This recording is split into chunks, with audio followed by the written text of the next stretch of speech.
Coba kita balik lagi ke dalam Matius pasal yang ke-25. Tentu bukan hanya ayat itu, kita akan kekurangan waktu kalau kita mau buka semua ayat ya. Efesus pasal 5 ketika sedang berbicara mengenai suami dan istri. Hai suami, kasihilah istrimu. Hai istri, tunduklah para suamimu. Dan di situ juga dikatakan, rahasia ini besar, tapi aku berbicara mengenai hubungan Kristus dengan jemaat. Ya, jadi orang-orang percaya perjanjian baru adalah mempelai Kristus. Dan ini cocok sekali. Ini cocok sekali dengan Tuhan memakai pola pernikahan Yahudi rupanya. Ya. Tuhan memakai pola pernikahan Yahudi. Kenapa Tuhan pakai pola pernikahan Yahudi? Kenapa bukan Tuhan pakai pola pernikahan orang Tionghoa atau orang Batak atau orang Nias atau orang Jawa? Ya, bukan. Ya. Nomor satu karena Yesus Kristus datang sebagai orang Yahudi. Dan nomor dua karena orang Yahudilah tiang penopang dasar kebenaran di zaman perjanjian lama. Gitu. Jadi Tuhan pakai pola pernikahan Yahudi.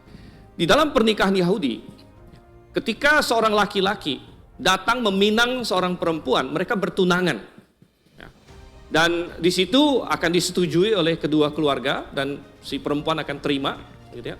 Maka mereka diikat di situ di dalam suatu pertunangan. Nah, pertunangan Yahudi itu adalah sesuatu yang kuat. Dan kalau hari ini ada orang yang tunangan, ya ada yang masih berkata begini kan, oh dia udah punya tunangan loh. Nggak apa-apa, saya masih punya kesempatan selama belum ada janur kuning katanya gitu ya. Wah, ya enggak, kalau di dalam orang Yahudi enggak seperti itu. Kalau misalnya seseorang sudah bertunangan itu dianggap mengikat. Ya, mengikat. Dan kalau misalnya mau pisah itu hitungannya cerai, Saudara.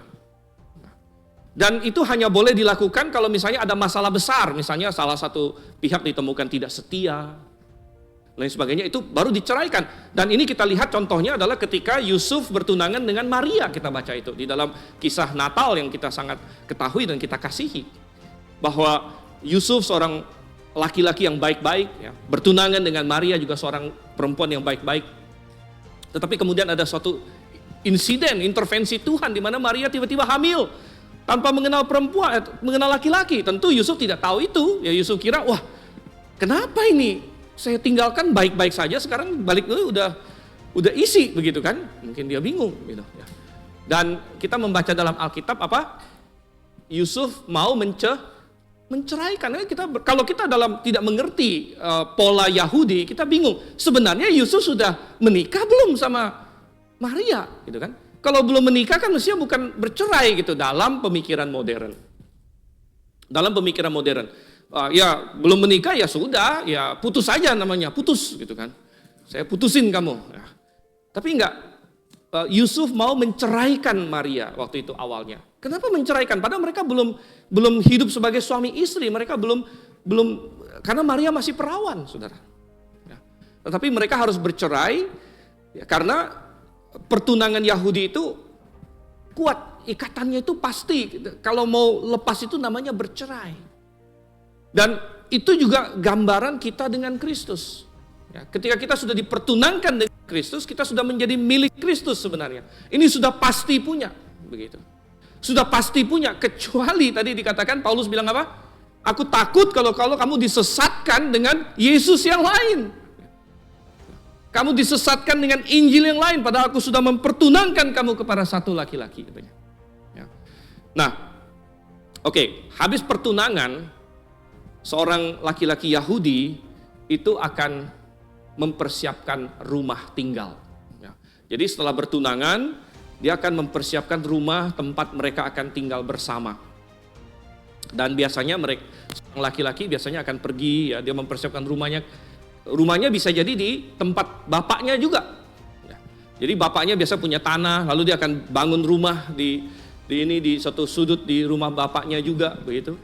Dan ini cocok dengan apa yang Yesus lakukan. Setelah kita dipertunangkan dengan Kristus, Kristus sudah kembali ke sorga. Apa yang Tuhan Yesus katakan dia sedang lakukan, dia kembali ke sorga di Yohanes pasal 14. Dia bilang, aku mempersiapkan tempat bagimu. Aku mempersiapkan tempat. Dan Kristus sedang mempersiapkan rumah untuk kita sebagai mempelai wanita. Dan kemudian kalau rumahnya sudah selesai, maka seorang mempelai Yahudi, dia akan datang. Dia akan datang pada suatu hari, kadang-kadang dia kasih surprise sama mempelainya, begitu. Dan dia akan datang pada satu hari, kemudian menjemput mempelainya. Dan kemudian mereka akan jalan bersama ke rumah yang baru yang sudah dipersiapkan itu. Dan beritanya akan disampaikan, lalu semua teman-teman mereka, undangan akan datang ke rumah mereka. Akan datang ke rumah mereka dan setelah mempelai itu masuk ke rumah, lalu mereka akan bikin perjamuan di situ. Nah, ini adalah pernikahan Yahudi, saudara yang kasih Tuhan. Dan Tuhan memakai itu untuk menggambarkan kita. Kita orang-orang yang sudah diselamatkan, kita adalah mempelai Kristus. Kita menantikan saatnya kita akan dijemput oleh mempelai pria kita. Dan ketika dia datang menjemput kita, dia sedang mempersiapkan tempat saat ini. Dan dia akan datang menjemput kita, membawa kita ke tempat yang sudah dia persiapkan. Dan kita akan bersama dengan dia selama-lamanya.